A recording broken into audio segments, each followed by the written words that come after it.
글로벌 인공지능 기술 전쟁이란 주제로요. 강연해 주실 정보통신기획평가원 이현규 인공지능 사업단장님을 모시도록 하겠습니다. 예, 안녕하십니까. 방금 소개받은 IITP의 과기정통부 인공지능 데이터 PM을 맡고 있는 이현규입니다. 지금 인공지능이 굉장히 다양하게 많이 쓰이고 있고, 앞에서도 카플란 교수님 같은 경우 미래의 희망에 대한 많은 얘기들을 해주셨고, 이대율 교수님은 그 이론적인 부분에 대한 기술적인 요소들에 대해서 말씀을 주셨어요. 근데 그러한 상황이 지금 우리한테 확보될 수 있는 것이냐라는 측면에서 보자면은 아직은 아니거든요. 그리고 또 많은 노력이 필요합니다. 이러한 미래의 것들을 확보하기 위해서는 어떻게 보면 인공지능을 만드는 사람, 그다음에 인공지능을 쓰는 사람, 양쪽에 많은 노력과 서로의 인내, 이런 것들이 필요한데 당연히 우리한테 확보될 거라는 생각들을 너무 많이 하시는 것 같아요. 특히나 우리가 인공지능, 특히 이 자극적인 요소로서 인공지능을 받아들인 것이 알파고지 않습니까? 알파고에서는 인공지능이 세계 최고의 바둑 고수를 이겼어요. 그러니까 많은 사람들의 뇌리 속에서는 인공지능이라는 것은 인간이 비교할 수 없는 수준의 성능을 보이는 모든 기술들이 어야 된다라는 그런 기대치가 기본 출발점이 되는 것 같습니다. 근데 유감스럽게도 몇 개의 사례에서 나타나는 이런 수준의 것들이 있는 것은 사실이지만 우리 현장에서의 인공지능은 아직 우리 인간의 수준에 이르기 위해서는 많은 노력이 더 필요한 상태인데, 사람들한테는 최고의 수준을 가진 인간보다 훨씬 뛰어난 수준의 인공지능이 당연히 와야 되는데 그렇지 않으니까 실망을 하는 이런 일들이 벌어지고 있습니다. 사실은 그것이 우리가 인공지능, 이렇게 멋진 미래를 보여주는 인공지능을 확보하는 데 오히려 걸림돌로 작용되고 있다라는 그런 느낌이 듭니다. 그래서 제가 오늘 여기서는 사실은 전 세계적으로 이런 인공지능이 이러한 최고의 기능과 국가의 경쟁력까지도 할 수 있게끔 해주는 이런 중요한 역할을 하고 있는데, 거기서 우리가 어떻게 해야 우리도 마찬가지 것을 구할 수 있을까 하는 이런 우리의 노력에 대한 얘기를 좀 짚어보고자 합니다. 그래서 멋진 것뿐만이 아니라 여러분들이 특히나 국가의 경쟁력에서는 산업체의 경쟁이 매우 중요하겠죠. 그래서 산업체에서 인공지능이 제대로 쓰이고 제대로 의미 있게끔 만들어지는 이런 시스템이 우선적으로 필요하다고 생각되고, 이를 위해서 이제 이따 오후에 많은 세션들을 통해 가지고 산업체 현장에서의 인공지능의 현황을 보겠지만, 이러한 것들이 적절한 밑바닥에서부터 조금씩 발전하는 이런 과정에 대한 기다림, 인내, 이것들이 아마 여기 이 세션을 듣는 많은 분들께서 좀 한 번쯤 감안해 보셨으면 하는 기대치에서 저는 말씀드리고자 합니다. 실질적으로 이러한 인공지능의 기술적인 측면에서의 다양한 변화들을 저는 몇 가지 측면에서 좀 나눠서 보려고 합니다. 첫 번째는 기술의 변화라고 했는데, 이거는 인공지능이 개별적인 산업 쪽에서 전체적인 산업이라는 관점에서 인공지능이란 요소적인 기술, 이런 것들이 얼마나 큰 영향을 주는가, 즉 미래상에서 봤었을 때 우리도 이렇게 가고 싶은 거거든요. 이런 것들을 가기 위해서 또는 어느 정도의 위상이기에 이런 노력을 해야 되는가 하는 얘기들을 좀 주고받고 싶고, 두 번째 얘기는 이제는 산업이라는 요소보다는 이제는 국가의 경쟁력 측면에서 국가와 국가 간의 경쟁 측면에서 최근에 특히 미국과 중국 간의 어떤 패권 경쟁, 이런 측면의 얘기들이 많이 오가고 있거든요. 그것이 어떤 형태로 오가고 있는지 얘기를 하고, 마지막 부분에서는 소위 인공지능을 산업화시켜가지고 또는 사업화시켜서 가장 큰 소득을 보고 있는 메이저들, 특히나 미국 기업 중심의 테크 자이언트들, 이들이 인공지능의 기술적인 부분의 요소별로 어떻게 산업에 스며들고 있는지, 이런 얘기들을 쭉 하고 싶습니다. 오늘의 주제에 해당되는 산업에 스며든 인공지능이란 요소를 갔었을 때는, 이상적인 측면으로 봤었을 때는 굉장히 좋은 측면이고 왜 그런 것들이 필요한지를 설명드리는 것이지만, 그것을 위해서 우리는 무엇을 해야만 우리도 같은 형태로 갈 수 있는가, 이것이 제가 사실은 여러분한테 드리고 싶은 얘기입니다. 먼저 여기서는 IT라는 표현을 썼는데, IT에서도 이제는 거의 인공지능이라는 요소가 거의 대부분일 것이라고 얘기할 수 있는데, 전 세계 이 기업 산업 분야 쪽에서의 어떤 최고의 기업들, 이런 기업들의 어떤 순위들을 쭉 늘어놓은 것입니다. 2010년 이전까지만 하더라도 대부분 지금 하늘색으로 나와 있는 것들이 대부분 우리로 치면은 굴뚝산업, 전통적인 산업들입니다. 이런 전통적인 산업들이 보통 30년, 50년, 심하게 100년 이상의 엄청난 노력 끝에 세계 최고의 위치, 탑5까지 오르는 이런 일들이 벌어졌습니다. 그 와중에 이제 마이크로소프트라든지 애플이라든지 이런 IT 기업들이 조금 간간히 끼어드는 정도의 수준을 보였는데 2016년 이후로 쭉 보면은 이제는 소위 말하는 굴뚝산업에 해당되는 기존의 전통적인 산업 쪽이 다 빠져버렸어요.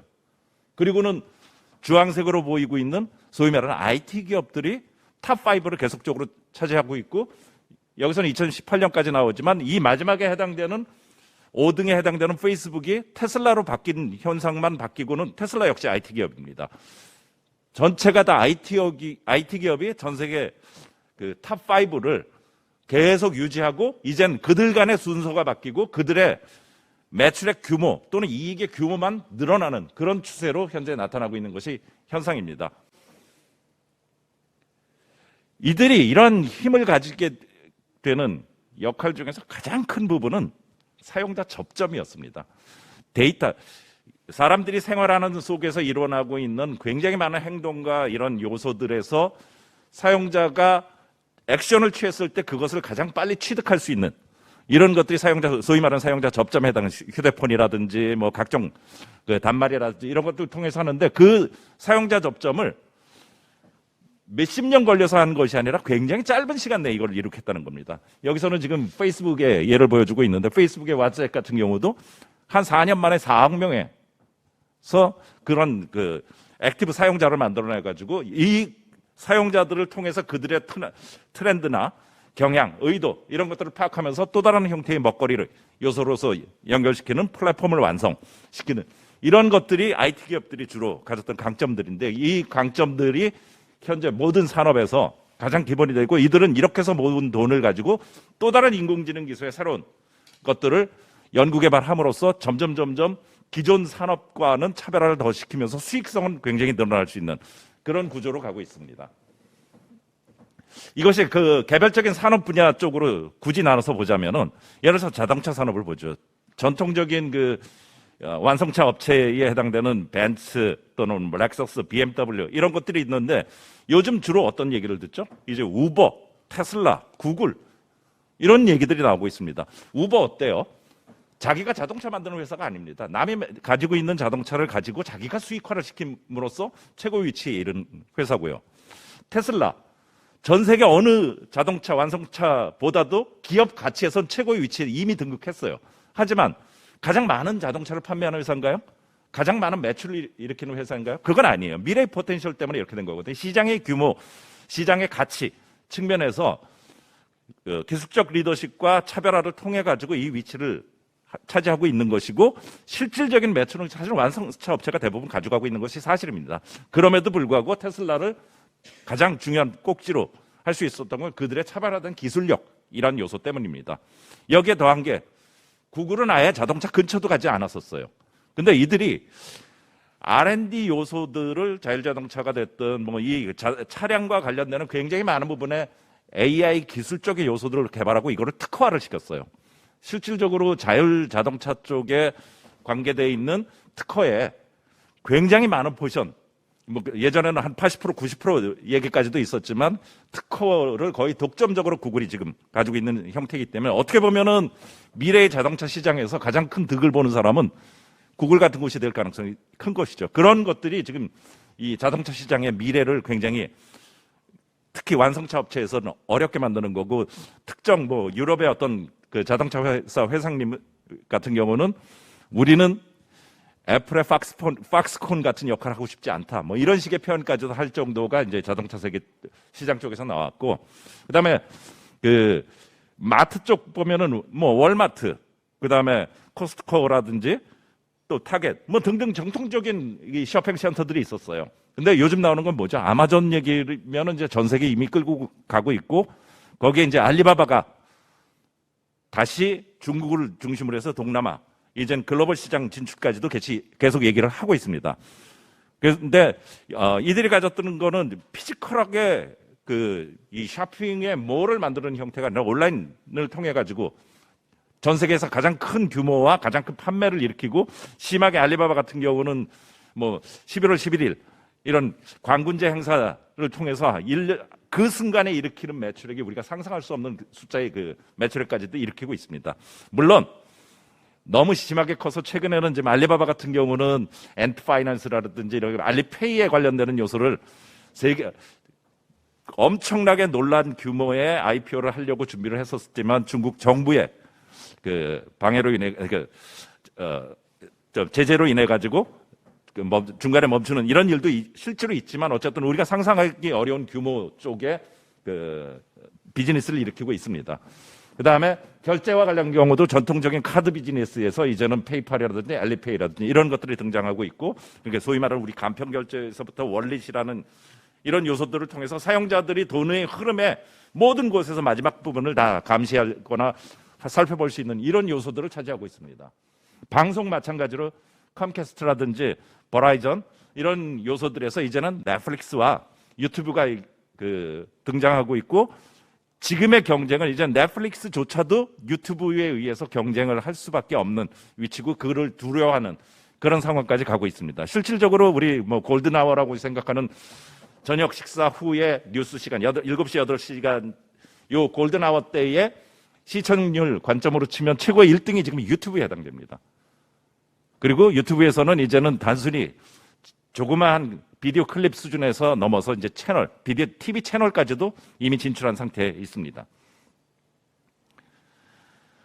이런 식으로 그 산업체 쪽에서, IT 쪽에서 계속 두드러지게 분명히 나타나고 있는데, 이제 국가는 어떤 노력을 하고 있냐 이 부분인데, 실제로 우리나라 같은 경우도 인공지능 국가 전략이라는 것들을 통해서 실질적으로 기술 개발과 산업체 확산 이것들을 위한 계획 세웠고, 그다음에 지금 실행하고, 저도 그 실행하는 그 와중에 같이 있는 그런 사람이고, 그다음에 이렇게 그 국가적인 전략뿐만이 아니라 구체적인 실행 방안으로서 뭐 예를 들어서 디지털 뉴딜이라든지 이런 것들 통해서 산업체에다 그 집어넣는, 스며들게 하기 위한 여러 노력을 하고는 있지만, 현실적으로 지금 입장에서 저희가 우리의 전략적인 부분을 되돌아보자면은, 이론적인 부분이나 학문적인 연구에 대해서는 아직 결과는 나오지 않았지만 굉장히 활성화돼서 굉장히 다양한 높은 연구들이 많이 되고 있는 건 맞습니다. 그래서 그 효과는 충분히 있다라고 생각은 되는데, 문제는 산업체 쪽으로 가면 오히려 암울하다는 느낌이 들 정도로 오히려 이전보다 더 관심이 떨어지는 그런 일들이 지금 벌어지고 있습니다.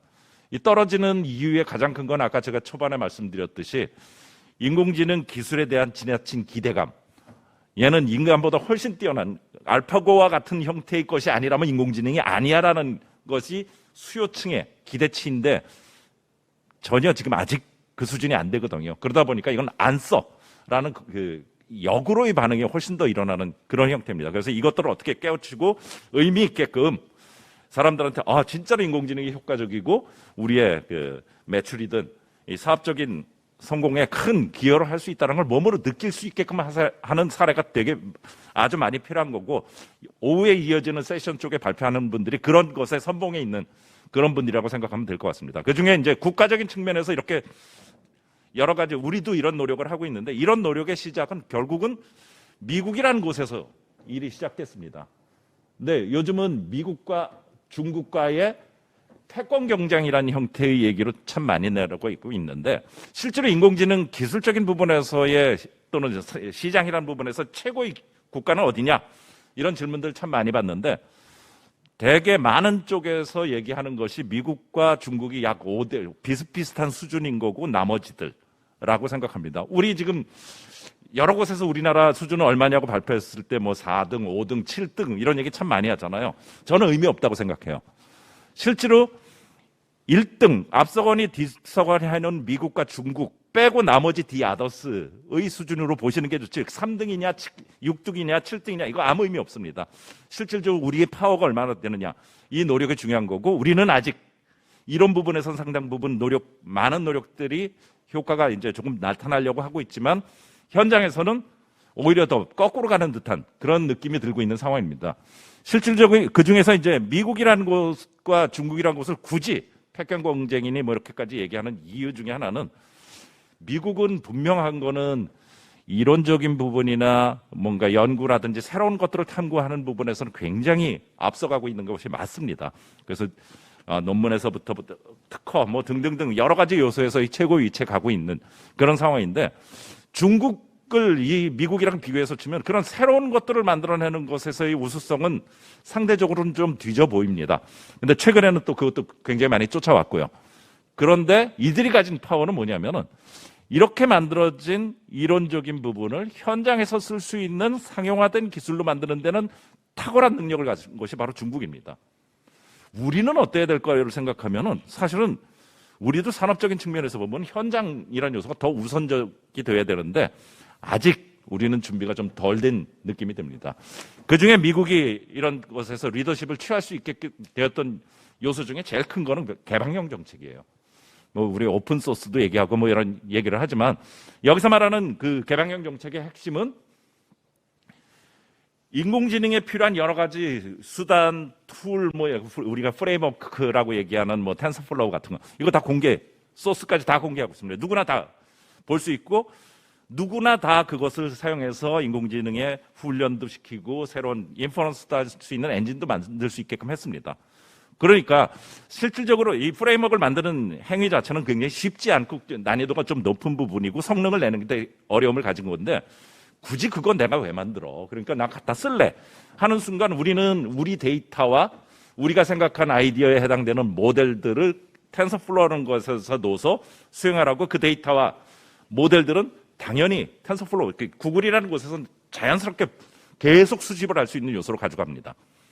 그리고 거기에 좋은 거 있으면 갖다 쓰면 되니까 굳이 내가 학습을 위한 기술적인 요소에 힘을 뽑는 게 아니라 그냥 내 데이터를 잘 해서 결과를 잘 쓸 수 있으면 된다. 이렇게 하다 보니까 원래 원천적인 아이디어는 지속적으로 특정 이 프레임워크를 갖고 있는 곳이 보유를 하고 그들의 역량을 늘릴 수 있는 툴이 됩니다.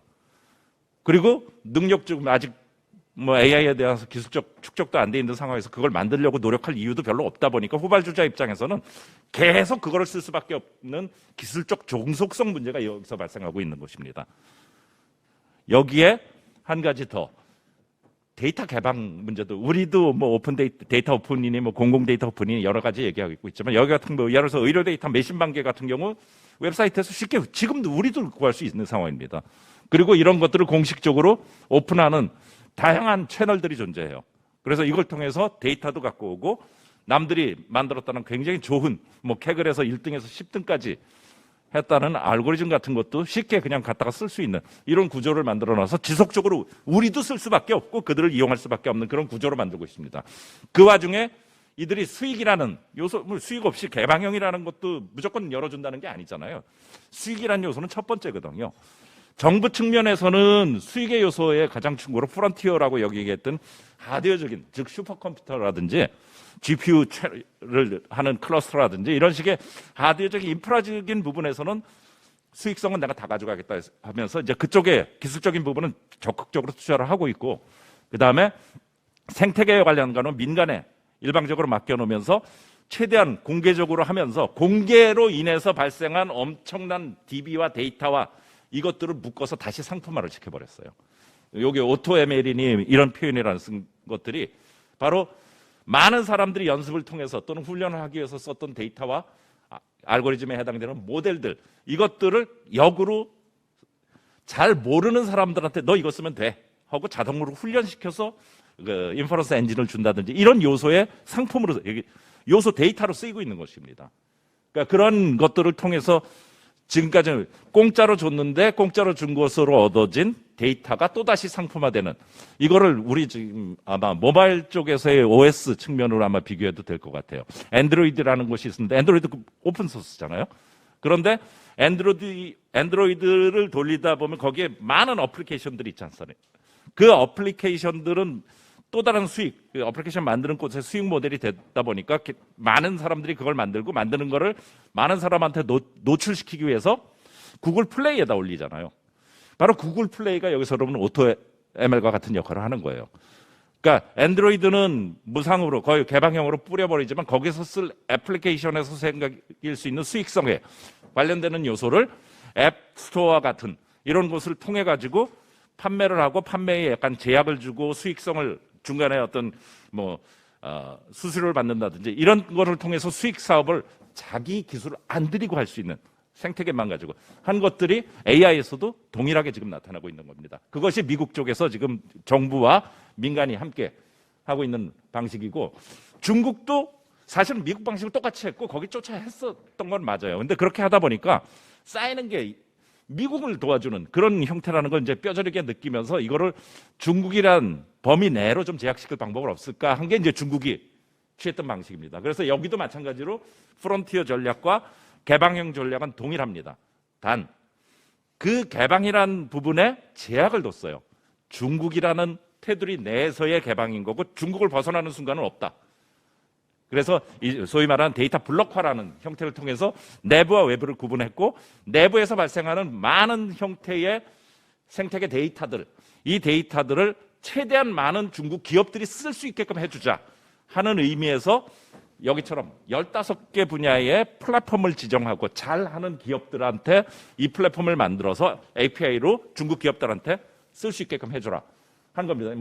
이거 국가대표 플랫폼, 국가대표 기업 이렇게도 얘기를 하는데 사실은 여기서 자세히 보시면은 바이두, 알리바바, 텐센트 우리가 늘 듣던 중국의 메이저들이고 사실은 이런 회사들이 중국 내에서의 그런 사업 활성화 부분에 데이터를 독점적으로 써가면서 이렇게 하다 보니 미국에서 시비를 걸기 시작한 거예요. 왜 니네들은 니네들끼리만 쓰면서 이거는 불공정이다 해서 소위 미국에서 경제 제재나 이런 제재 쪽으로 얘기하고 있는 업체들의 상장의 제약이라든지 수출입의 제약이라든지 하는 업체들의 이름 보시면 다 이 안에 들어있어요. 이거는 중국이 정부 측면에서 그 데이터의 중요성을 인식해서 데이터를 가지고 플랫폼을 만들고 그 플랫폼을 통해서 중국의 기업들이 상생하게 만드는 이런 요소를 개방형으로 했지만 그들만을 위한 리그였기 때문에 미국과 유럽 쪽에서의 또 다른 그 싸움의 요소로 발생하고 있는 그 핵심 부분이기도 합니다. 한편 우리도 어쩌면 이게 맞을지도 몰라요. 근데 우리는 이만한 규모의 플랫폼과 데이터가 없기 때문에 하고 싶어도 하지 못하는 일이 벌어지는 거고 굳이 얘기하자면 마이데이터니 이런 류에서 이런 수 있는 요소들이 일부 있긴 하지만 규모가 너무 작거든요. 그냥 우리끼리 싸움에 해당되기 때문에 그런 면에서 중국이 좀 부럽기도 하면서 한편으로 보면 미국과 이 경쟁으로 인해서 굉장히 또 어려움을 겪을 게 또 이들이기도 합니다. 결국 이들은 데이터의 중요성이라는 걸 알고 데이터를 오픈하지 않음으로써 그들이 가질 수 있는 파워를 하기 위해서 데이터 블록화를 하는 겁니다. 그러니까 중국의 데이터, 중국 내에서 생산된 데이터에 대해서는 중국 내에서만 유통하고 중국 밖으로 못 벗어나게 하겠다는 게 키고 그렇게 하기 위해서 가장 중요하게 내세운 게 개인정보보호법 쪽입니다.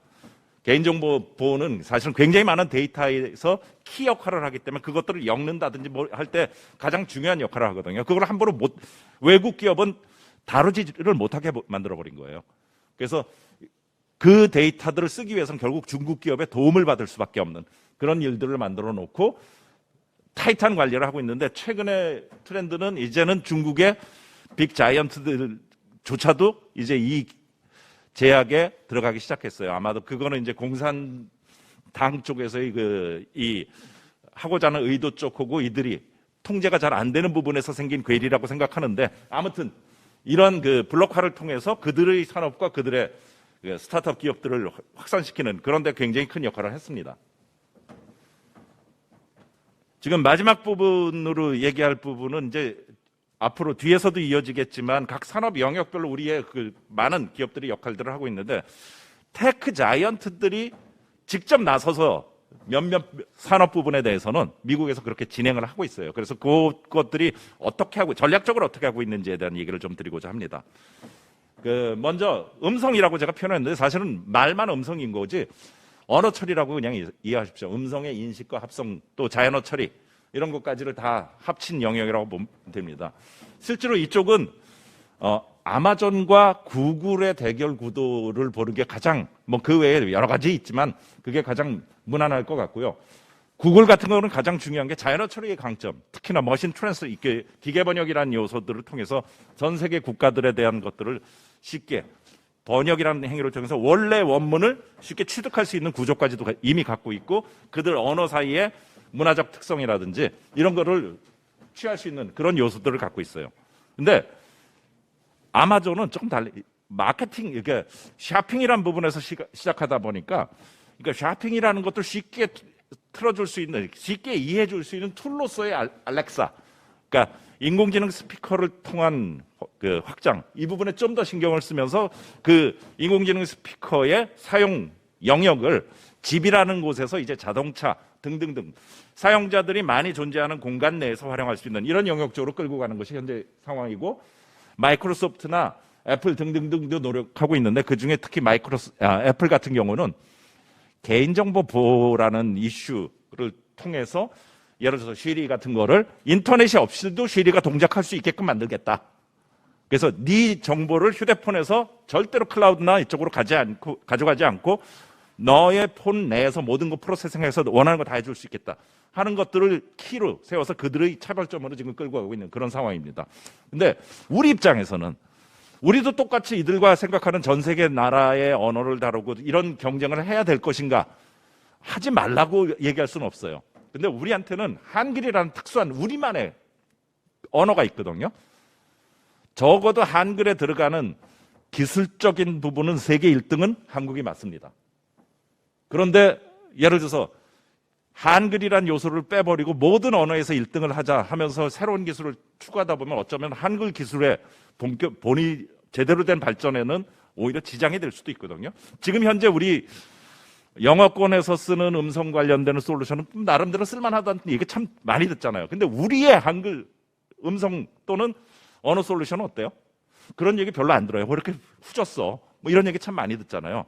어쩌면 그게 우리는 한글이라는 것에 우리의 것을, 최고의 것을 갖고 있는데도 불구하고 일반적인 모든 랭귀지와의 언어 처리에서의 최고를 추구하는 새로운 기술을 추구하다 보니까 한글 부분에 대한 부분의 문제가 상대적으로 늦어지지 않았나 이런 생각이 듭니다. 그래서 어쩌면 우리는 이 언어 쪽 관련돼 가지고는 한글 부분에 대해서는 적어도 우리가 세계 최고의 기술이기 때문에 차별화된 기술에 대한 요구보다는 성능이 지금보다 좋아지는 요구를 좀 해서 그다음에 예산도 지속적으로 제공을 해서 끊임없이 우리 최고의 기술을 또 모든 서비스에 가장 큰 영향을 주는 이러한 그 한글 관련된 언어 처리나 자연어 처리라든지 음성 관련된 기술을 실제로 현장 많은 스타트업이라든지 이런 데서 생태계에서 사용할 수 있는 것들이 할 수 있게끔 하는 것이 저희가 해야 될 굉장히 중요한 역할 중에 하나라고 생각합니다. 스마트 홈 쪽은 아마도 인공지능이 사람들이 생활하는 가장 긴, 오랫동안 생활하는 공간이기 때문에 여기서 AI라는 것이 또 다른 멋진 그 잭팟을 일으킬 만한 수익성을 일으킬 것이라는 기대가 많습니다. 그래서 이런 웨어러블부터 많은 노력들을 하는데 사실은 잘못된 부분이 있어요. 우리가 옛날에 스마트홈 전 홈네트워크 사업도 했었지만 이런 것들을 할 때 굉장히 사람들한테 편하게 만들어준다 그러면서 불편하게 만들었어요. 왜냐? 집에 들어가서 웨어러블, 내가 쫄쫄이를 왜 입어야 되죠? 집에 가서 의자에 앉는데 왜 똑바로 앉아야 되죠? 나는 그냥 옆으로 비스듬히 앉아서 TV를 보고 싶은데 그거를 제약하는데 이거 있으면 홈네트워크 스마트홈이 어쩌고 헬스케어가 어떻다면서 사람들한테 강요를 해버렸어요. 쉬운가 편한가? 아니요. 집은 쉽게 편하고 쉬려고 왔는데 나를 꼼짝 못하게 만들어버리는 그런 형태의 서비스가 만들어졌던 게 지금의 우리의 실착이라고 저는 생각합니다.